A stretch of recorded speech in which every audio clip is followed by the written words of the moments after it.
here with Sydney Fizzard from Alberta in the studio. Sydney, how are you doing? I'm doing all right. It's been a long day at the commission. I'm glad to be joining everyone. Great. So Sydney's our Coutts border situation specialist who's going to be talking to us a little bit more about what went on at the Coutts border blockade back in February, right? Yep. Yeah, back in February, in the beginning, the tail end of January, I should say. And I should also say to my left is Kian Simone, who was also there for a very extended amount of time. We suffered through the conditions that they did as well. All the protesters down there, negative 30, felt like 40, 30-kilometer winds. It was brutal, but their determination was like nothing you'd ever seen. Yeah, so we'll get to that shortly. But just before that, just to make management happy, we have a Rebel News live event in Toronto and Calgary, Toronto on November 19th and the Calgary on November 25th. If you want your tickets, you can go ahead and visit rebelnewslive.com. And there you will be able to meet some interesting guests. Tamara Leash, Drea Humphrey, Ezra Levan is going to be there. Sheila going to be as well. We're going to be there as well. So that'll be great. All right, Sydney, do you want to give us a quick rundown? I know it took a long time for you staying at Coutts with Kian and everything. Can you give us a quick rundown of what exactly went on there? At the blockade or today? Yeah. So yeah. Well, the rough summary is the rough summary was that at the time of the Coutts blockade and as the slow roll was arriving in the area, was the same time roughly that the convoy to Ottawa was arriving in Ottawa, and consequently the weeks that it stayed. So that's a place that was a little closer to home for many Albertans who couldn't make the trek across the country, but still wanted to show their support. And they did, and thousands upon thousands of Albertans came out to show how unhappy they were, not only with the federal restrictions around COVID and a lot of the mandates that have been put forward, but as well most of the Alberta-specific, the provincial restrictions that we saw. So they took part in this blockade that ultimately started as a slow roll, and then I guess most of the people decided, well, you know what, I think we're all here. Why are we going to leave? We want to make our voices heard, and we feel like it hasn't been done for the last 2 years. And that's exactly what they did. And Marco said today, they were there for 18 days, a lot of them. And I covered, 16 of that. And it was all the while, it was entirely peaceful. At the end, Marco mentioned that to his knowledge, there was only 13 individuals that were arrested. And that is from the execution of warrants that happened on February 13th and 14th. And the RCMP moved in, they arrested a bunch of people. A couple of those individuals got the charges stayed. A couple individuals have more serious charges and have been denied bail. I can't speak to the validity of those charges, but nonetheless, they remain behind bars. And ultimately, that moment near the end was the moment where the protesters, and Marco mentioned this, they saw the news that was coming out. They saw the representation on the 13th and 14th of the Coutts blockade and the way the media was portraying it. And it was all, guns, guns, guns, weapons seized, weapons seized. And that wasn't the message that they were trying to convey. This event that took place blocks and blocks away. It might not sound like much in a city, but in a small town where you can literally see the other end of the town, it's, I guess some people would bring that proximity up, and they got labeled with Coutts, and all of a sudden the media was reporting on the Coutts blockade as a Coutts weapon seized, yada, yada. And they decided that their message had been heard. They don't want to be affiliated with any extremism that was possibly present.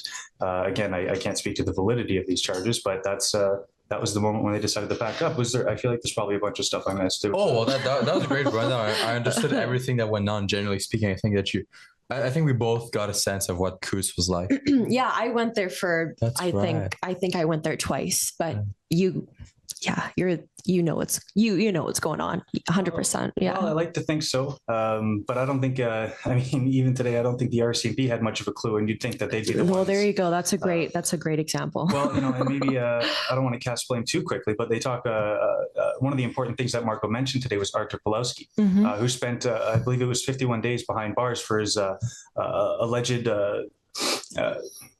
I don't know how you would call it. He gave a sermon. Yeah, he's a preacher. Preachers preach. The issue that was proposed out of that was that he had somehow incited them to stay at the border blockade and whatnot. And Marco mentioned before Artur Pawlowski even made his speech that got him 51 days in prison for keeping the truckers at the border, the truckers had already decided that they were going to stay at the border. Yeah. So honestly, that says a lot. Yeah, exactly. Yeah. And it was already revealed as well that this was a leaderless movement. So unless they're proposing that Artur Pawlowski was in fact the leader of this entire thing, then there you go. It's a little right bit. there. It's a little bit like what they were talking about here with Ottawa Hydra. I think that was the name of the operation that either the OPS Hydra, or the OPP. that's right. Yeah, Hydra. Yeah, because it's a monster with multiple heads. So Former just like chief, slowly used. Exactly. Yeah, here if you took one down, 3 other one would rise up and take the lead as well. So, Sid, is there a reason why you're here in Ottawa today? You flew from the great province of Alberta to come to Ottawa. No reason aside from the fact that Marco is a witness at the Public Order Emergency Commission. I know there's some discussion around how nice Ottawa is. I will say the weather is a little warmer than it is in Calgary, if you like that sort of thing.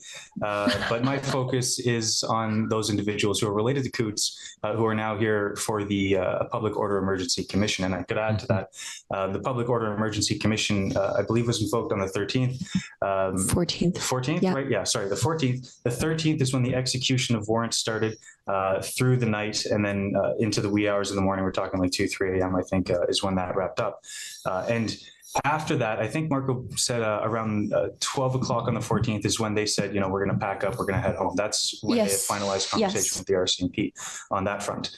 And I believe after that was when Trudeau invoked the Emergencies Act. So the 14th. Bit of an interesting timing. What was that? On the 14th on Valentine's Day. That's a great way to say I love you to Canadians. No, Yeah. no, William.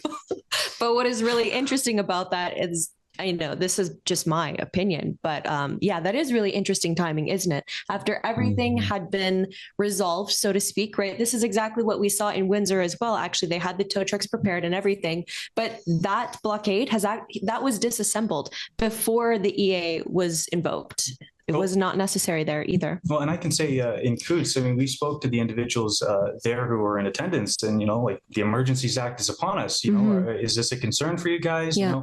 You're clearly at a demonstration that might see the crack of or the whip, what do you call it, the whip come down with the Emergencies Act and vote. They're like, no, just really had nothing to do with it. It'll take time to bring that enforcement into play. It was quite literally an entirely separate matter. Yeah. The invocation of the Emergencies Act and the fears that it might get used against the protesters at the Coutts blockade and surrounding demonstrations. Yeah, and not to cut anyone off, but we've been talking for a little while, and not everyone at home has watched the testimony of Marco. So if we could take a look at clip number 9 to show the viewers at home what Marco, the protester from Coutts, had to say. Until all mandates and restrictions are lifted. Do you see that? I do. It also says calling all semis, trucks, SUVs, cars, meeting point Flying J Lethbridge, which you referenced earlier, 5 a.m. Border shutdown on this day that Albertans hold the line to take back our given freedoms. Do not budge, do not move, do not surrender. Did you ever see this flyer? This is the first time I've seen this. So was it your personal intention to block the border and not give up until all the mandates and restrictions were lifted, as is stated in this flyer? It was never my intention to block the border. It was always our intention to create an inconvenience at the border in the afternoon of January the 29th. But you would agree, based on this flyer, that it was some people's intention at least? Based on this flyer, I could see that there were people who would have these intentions. No, you always talk about it. When the crowd's big enough, you're always bound to have some bad apples. I think that was the case right here. There are some people who had intentions that went against what the original protesters of the Coutts border blockade wanted to see happen, because it was such a big crowd. Same thing in Ottawa. There were some people with different intentions in Ottawa that wanted to stir up trouble, but I don't think it's reflective of the view of the whole crew. In addition to that, I think that Marco put it very well. He said our intention was to create inconvenience, wasn't to block the border completely. And AOC, the leftist from the Democratic Party herself in the United States, once said that the point of a protest is to create inconvenience. That's the whole point of a protest. I mean, that's... Again, I wish that I had something different to say. We agree on all these points. I'm really hoping that we see something else come out of this. The dynamic, what Marco just explained, is that the same dynamic that you saw in Coutts, Alberta? Well, let me just speak to what two of the things Marco said. Is he was alleged by the RCMP to be a key participant who, as he said multiple times today, had no intentions of blocking the highway. Yeah. So the feeling I get is that these things run a little contradictory. And then another thing you mentioned is he spent every day working with the RCMP to maintain public safety. And this is something that he alluded to, is that he was just kind of, by his character traits, by his position as a Fort Macleod town councillor, he kind of understood how government worked, and he kind of had his hands on, being a decent communicator. And you think about a bunch of truckers, well, I mean this quite literally with no disrespect, they spend their time in isolation. Yes, there's the radio, there are conversations and communications taking place, but that is very much one of the industries where I would imagine, at least, you are more of a solitary person. You're not honing your communication skills every single day, as in opposition to someone like a town councillor. So it was kind of, and this is the sense that I got, was that it was just people saw, this is my skill set. I'm walking into this demonstration. It was very chaotic. There wasn't really no organization until everyone was sharing a building, and they're like, okay, well, what do we do about the toilet? How do we eat? These simple things that people were like, oh, I know how to take care of that. Well, I think to touch on the communication aspect that you just mentioned, I think Marco in his testimony also said he had great communication with the residents and the school board, the people that were here. He was in discussion, I believe he stated during his testimony. Yeah, with not those just people. Discussion. He actually was in communication with officials in the school board. Well, so that's school buses. Okay, well, there you go. Let's take a look at that. Yeah. Let's take a look at the clip. Back to the lanes opening up, we were in discussions with residents, school board, et cetera, to allow the buses free flow, to allow traffic, the residents in and out, all of that. Plus, we were in no position to hold the highway shut. So we opened up a lane on each side. I think that's what you just said. It's weird. It's almost like I was there and I watched it. But yeah, I think that just really goes to show that, again, an inconvenience is not the same as committing an act of terror or terrorism. They very much worked with the locals there. They had great communication with the RCMP. And again, they allowed school buses to come through and go as they please. So yeah, inconvenience is not terrorism, even though that's what the Ottawa residents here think sure. It is. Matthew Fleur, who talks about microaggression and thinks it's a valid reason to invoke DEA. That's lunacy. But you were both in Ottawa and Coutts, you just mentioned, right? Yes, yeah. So what was similar in both places? What was different between both protests? Yeah, I've talked with Sid about this a few times, but the main difference was the overall, I guess, vibe, the energy between the people. Like in the beginning, the convoy in Ottawa, obviously everyone was celebrating, everyone had come together for the first time in so long. And there was this really lighthearted and loving atmosphere, very friendly, very family friendly, I might add. Everyone was there. It was incredible to see so many people smiling and dancing and to just kind of like bask in that energy. And then we drove back after being there for 3 days, Mocha and myself. We didn't even go home. We went straight to Coutts to meet up with Sid and Kian, and tensions were very high there.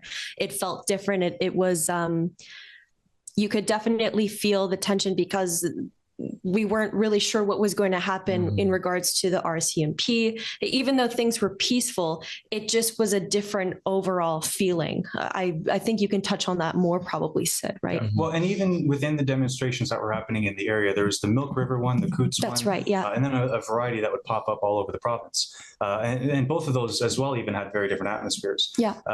But in terms of, well, I guess in terms of Ottawa, the Milk River demonstrations and the blockade there, that was similar. That felt like Ottawa. that was very similar, yeah.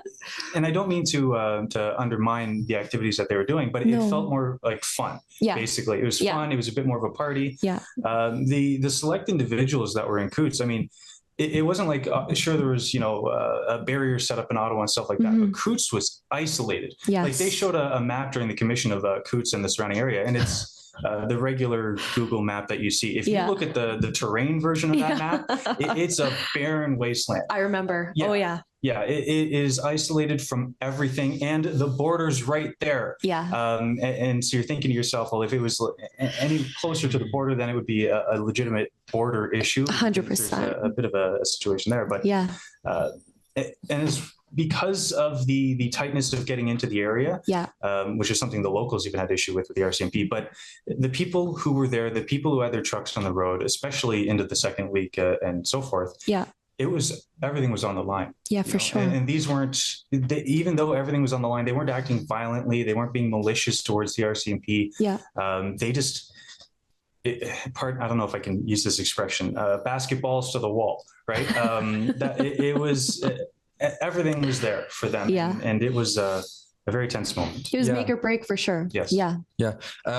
Guys, we're going to have to cut this short tonight. And here's the reason why. As you might know, in the United States, our southern neighbors, they have the midterms elections, the extremely important election. That's where we're going to see whether or not the Republicans are going to take over different levels of government. And we're going to see how Joe Biden reacts. We're going to see how many polling machines get broken or something weird happens to them. It won't happen because nothing unusual happens during election time. All the elections are fair and not rigged at all.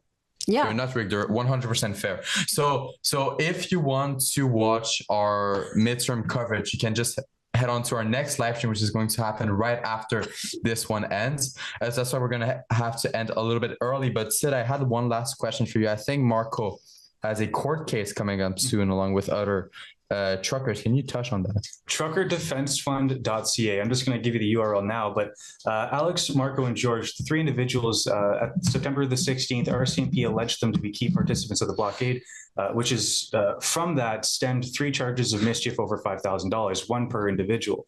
Now, these individuals, the maximum penalty, I believe, is 10 years in prison. So that's what these guys are faced with now, again, for their alleged being key participants of the Coutts Blockade. And, they've mentioned that they were, at least Marco, was in deep correspondence with the RCMP. He had no intentions of, breaking the laws and stuff like that. He was just the person who people happened to talk to. You see a smiling face, you're more likely to approach that person.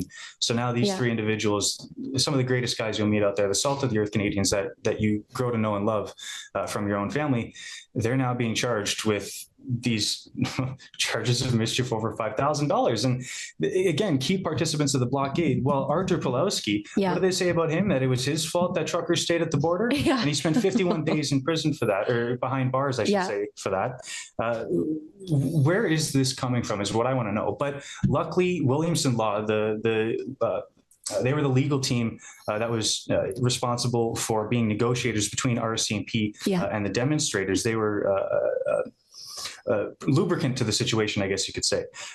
We've been assisting with that. It's been crowdfunded legal defense for them. And now Williamson Law, we've retained them to help Alex, Marco, and Chad with these charges of mischief that is going to be faced before the courts. Truckerdefensefund.ca is where you have to go if you want to help join in, because right now they need your help more than anything.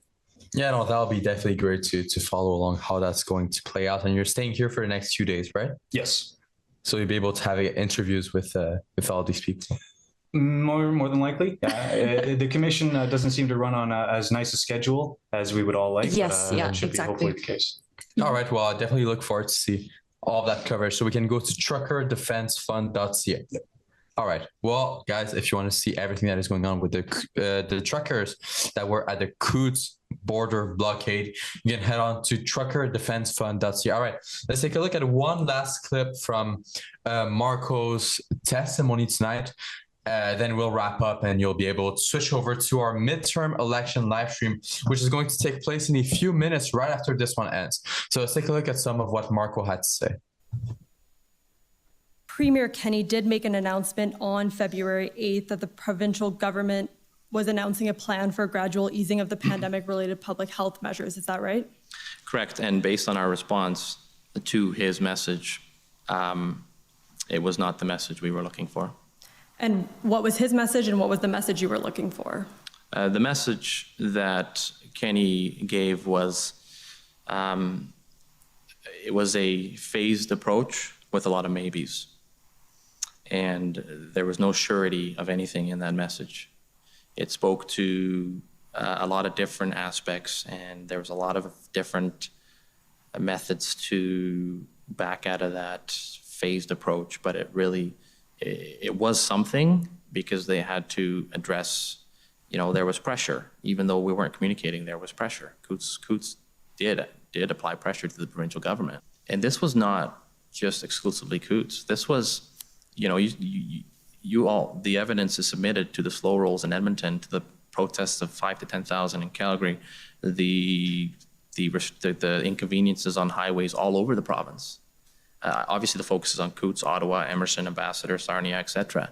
But Albertans were frustrated, and they were making it very aware to their government that they wanted to see change. So we were willing to have those discussions and to work on a realistic plan. He mentioned Jess and Kenny. Just one last thing, Celine, what is it that you've noticed from her leadership? If you could wrap that up super quick about Danielle Smith. As opposed to Jason Kenney's leadership. Yeah, exactly. Yes. Yeah. Okay. Well, I mean, there's a big difference. I mean, specifically, I proposed a question to Danielle Smith during the AGM, the annual general meeting that the Conservative Party of Alberta does hold, where she actually apologized, even though she was not in power at the time where these restrictions and mandates were put into play. But she apologized to all people that faced prosecution during that time for going against or having, the mind to withhold their personal medical information. So I think just even saying that shows the huge, enormous difference between her and Kenny, among many things. Well, that's a good start, but are we going to have to worry about these three Albertans again, more Albertans going to prison for breaching COVID violations? I mean, Artur Pawlowski, Tamara Leach, Tim Stevens.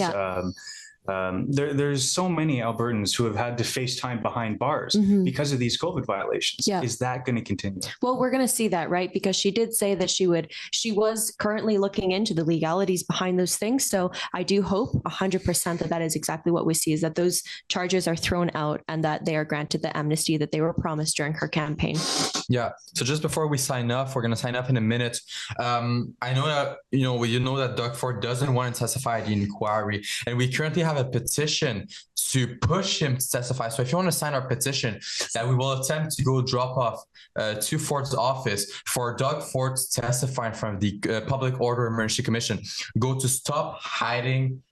Stophiding.ca. There you will be able to sign our petition to make Doug Ford testify at the Emergencies Act inquiry. All right, if you want to follow our midterm election coverage, go to, you'll be able to sign up and head on to our next live stream. Thanks so much for joining us today, Celine. Thanks so much for your time, Sydney, and have a good evening, everyone.